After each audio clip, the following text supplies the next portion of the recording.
location, nearby attractions and landmarks also. You can find lots of reviews and rating numbers online that are given by guests who enjoyed their stay. Its review rating is 7.6, which is the good.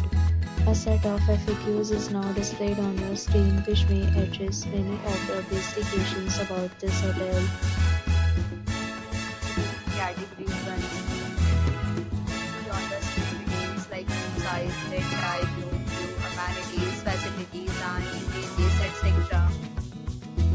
Category 2.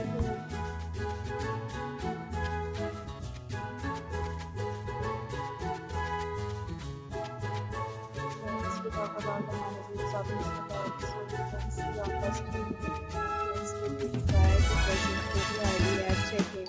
The hotel accepts major credit cards and reserve the right to temporarily hold an amount prior to arrival.